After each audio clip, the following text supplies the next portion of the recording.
Okay, a quick share for you guys. It's the snake lock on bamboo leaves, snake wrapped round it,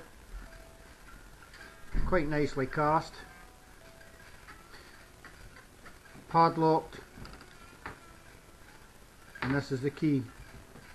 Just a simple prong with a loop.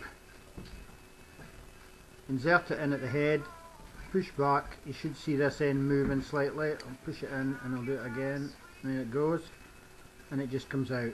That is your lock, the two prongs, and I'm not sure if you can make it out, but there's the key moving in and out, and there's a little ledge slightly further in that the prongs connect to. It isn't ancient, it's just a copy. It was sold as such, doesn't purport to be anything. You go and you have fair pressure there and it's not moving, so it does the job.